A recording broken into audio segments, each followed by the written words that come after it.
श्री कृष्ण, राधे राधे, श्री हरिदास। तो ये बहुत सारी जो है मुझे बातें बतानी थी, लेकिन मैं बता नहीं पाई। और अभी घर में पूजा सब चल रही है। अभी 1 घंटे का रेस्ट मिला है, ठीक है। सुबह से सभी उसमें ही थे, तो ये मैंने थोड़ा सा सीन लेकर आप सबके लिए मैं कल की बहुत सुंदर लीला आपको बताना चाहती हूँ। कल बहुत सुंदर लीला थी, ठीक है। तो आप जल्दी जल्दी मैं बताऊंगी क्योंकि मेरे पास समय नहीं है, सुबह से बहुत थकी हुई हूँ। और कल क्या होता है मैं आपको बता रही हूँ। यहीं पे हमारे प्यारे कन्हैया और श्यामा भी बैठे हुए हैं और हरी भी बैठा है। बाकी सब बच्चे तो नहीं बैठ सकते, और लड्डू भी बैठे हैं क्योंकि अभिषेक में लड्डू ही थे हमारे, लड्डू बैठे हुए। और बाकी पूजा का बहुत सारा ना उतर पुतर भी पड़ा है, और मैं वो भी साफ़ भी कर रही हूँ यहाँ पे, क्योंकि 1 घंटे में दोबारा से उसको सही करना है सारा। और फिर पुनः जो है पूजा स्टार्ट हो जाएगी, ठीक है। और वो फिर रात तक चलेगी ऐसे ही। फिर कल भी होगा, मतलब आज दूसरा दिन है, कल भी होगा, फिर परसों भी होगा, राइट। उसके बाद देखते क्या होता है आगे। उसके बाद अब मैं जो बता रही हूँ कि सेविका देखती है कि लाला आता है और लाला ने पैरों में कुछ पहना हुआ है और उनको उतार रहा है। तो सेविका ध्यान से देख रही है, तो वो अपने पैर झटक रहा है। तो सेविका देखती है कि वो लड़कियों वाली चांदी की चप्पल पहन के आया है। तो सेविका कह रही है किसकी चप्पलें ले आया है? तो कह रहा है किसी की नहीं है, कोई भक्त ने दी थी तो मैं उसी को पहन के आ गया हूँ। तो वो कह रही अच्छा, किसी भक्त ने दी है? तो बोले बड़ी सुंदर है। कह रहे बिल्कुल अच्छी ना है, बहुत हल्की हल्की है, तो मेरे पाम में लग रही है मेरे, ऐसे बोलता है। तो बोले हाँ भैया, तेरे पास तो सब हो सकता है और तू तो ये सारी चीज़ें करता ही रहता है। तो भी सेविका कहती है कि और बता, घर में सब सही चल रहा है, काम वाम ठीक चल रहा है हैं? तो वो कहते हाँ काम वाम तो सब ठीक चल रहा है। और कुछ, क्योंकि ये लीला बताने वाली नहीं थी, लेकिन अब आप इतना इंतज़ार कर रहे हैं लीलाओं के लिए, तो मैंने सोचा थोड़ा सा मैं आपको काट पीट के ये लीला सुना देती हूँ। तो यहाँ पर प्रभु बता देते हैं कि ऐसे ऐसे पूजा होनी है, तुमने किस पंडित को बुलाया? तो सेविका कहती है कान्हा जी आपको सब पता है कि कौन पंडित है, आप ही के वृंदावन से हैं, ये है वो है, बहुत सारी चीज़ें प्रभु से वो बात करती है, जिसमें प्रभु बहुत सारी विधि हमें बताते हैं पूजा की। प्राण प्रतिष्ठा क्या होती है उसके पीछे भी उन्होंने एक मजाक का शब्द बोला था। सेवक कहते कान्हा जी अब तुम में ना विष्णु जी के प्राण फूके जाएंगे। तो कान्हा जी हंसन लगे और कहने लगे अच्छा कौन से पाइप थे फूके हो? तो सेविका कान्हा जी, तो बोले कौन सा स्थान मेरा खाली है जाते वो प्राण फूके हो? तो वो हंसने लगी। तो बोले फिर वो कान्हा जी ने इस प्राण प्रतिष्ठा का मतलब समझाया। देखिए ये जो बातें हैं ये बताने की नहीं होती हैं, लेकिन क्योंकि आप सब कान्हा जी से बहुत प्यार करते हो, ठीक है, और क्योंकि ये पूजा से रिलेटेड चीज़ें हैं जो बताने लायक है वो बताई जाती हैं, लेकिन कुछ विधियां नहीं बताई जाती हैं, उनको हमेशा ही गुप्त रखा जाता है और उसके पीछे के कारण में जाने की ज़रूरत नहीं होती किसी को। कान्हा जी ने वो विधि हमें बताई, अपने खाने का समय सारिणी बताई। जब बिहारी जी आ रहे हैं तो बिहारी जी का खान पान, रहना, उनको छूना, कोई उनको टच नहीं कर सकता, कोई उनको छू नहीं सकता, उनका एक गर्भगृह बनता क्यों है, क्यों आवश्यकता होती है, उन सतियों का क्या महत्व है, वो सतिये क्यों लगाए जाते हैं या लगवाए जाते हैं, वो सब प्रभु ने हमें विच्छेद मतलब पूरी तरह मतलब संक्षेप में बताया, ठीक है। उसको बताने के बाद अब इनकी वो लीला है जो मैं आप सब तक पहुंचा सकती हूँ। सेविका कहती है कि लाला अब तू आ तो रहो, पता ना कितनी बड़ी बड़ी पूजा करवा रहा है। तो बोले कि ये क्यों ज़रूरी है? बोले कि तो पता ही ना मैंने पहले भी कि जे क्यों ज़रूरी है। तो वो बोली हाँ लाला जी बात तो मुँह पतो है, और जो बता। तो बोले कि और तू बार बार ना जो विष्णु भगवान के प्राण फूके वही बात मत बोला कर। बोले क्यों?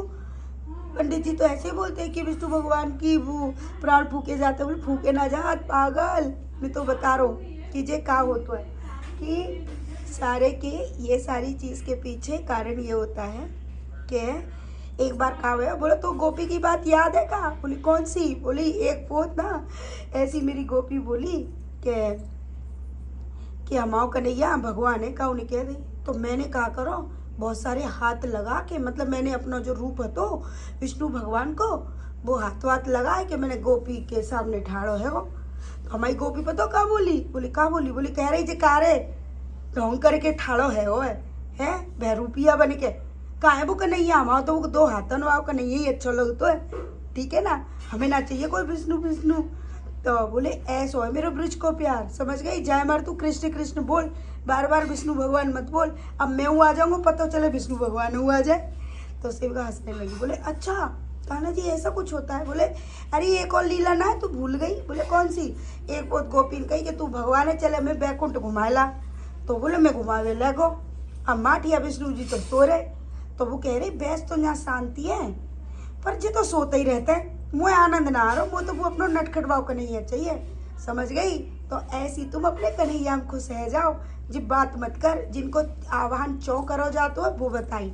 तो लाला ने हमें वो बताया कि क्यों आवाहन सभी देवी देवताओं का सभी का किया जाता है। इतने देवी देवता जो कि आज पूजन में हमें पता चला, उसके पीछे का कारण पता चला, भेद पता चला, क्यों प्रभु किसी के घर में प्रभु की इतने बड़े श्री विग्रह की प्राण प्रतिष्ठा नहीं होती।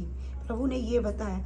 आज से प्रभु के मंदिर यानी सिंहासन पर जब उनका आ जाएगा तो उस पर झंडी आज ही से स्टार्ट हुई, उस झंडी को लगाने के पीछे का महत्व बताया, क्यों ये सब चीज़ें। तब हमें सब समझ में आया और कान्हा जी ने वो बताया भी कि आने वाले समय में, क्योंकि कान्हा जी यहाँ पर जो अवतरण हुआ है वो प्रभु का सिर्फ प्रेम रूप उन्होंने अवतरण में लाया है, जिसमें वो अपनी माँ अपनी सखी का प्रेम पाना चाहते हैं, अपने भक्तों का भी प्रेम पाना चाहते हैं। उसके पीछे के बहुत सारे भेद है जो वक्त आने पर खुलेंगे, ठीक है। अब आते हैं हम आगे की बात। तो सेविका कहते का कान्हा जी जब देखो तब मेरी तो तुम कछु बात सुनते ना हो। तो सेविका कहती का बात ना सुन, सब बात तो सुन। तो बोले ना तुम जितनी बात दिव्या की सुनते हो उतनी मेरी नहीं सुनते। बोले कि देख तुझसे मैं प्यार करता हूँ, तेरे से मैंने कही थी ना कि मैं रक्षाबंधन पे आ जाऊँगा, तो मैं आएगा ना, तेरी बात मान ली ना, तो बोल। ऐसी वो मैया है, अब मैं मैया से प्यार नहीं करूँगा तो कितनी गलत बात है। मैया की बात तो माननी पड़ेगी ना, मैया सम्माननीय है ना, और तो पता ना मैं मैया के मारे आया हूँ, है ना। तो मैया कहेगी 24 घंटा सखीन के संग रहते है ना, तो मुझे जी मैया का जवाब दूंगा मैं, बता तू। तो बोले अच्छा कान्हा जी लेकिन आप हमेशा दिव्या के लिए इतना वो क्यों करते हो, वो मुझे बताओ। तो कान्हा जी कहते कि आपका जन्म क्यों हुआ है। बोले मेरा जन्म सबको कल्याण करवे को हुआ है। बोले कैसे कल्याण करवे को हुआ है। बोला देख अब माता बहन क्यों घर में चलेगी। तो कान्हा जी इस पे हंसने लगे हाथ लगा के।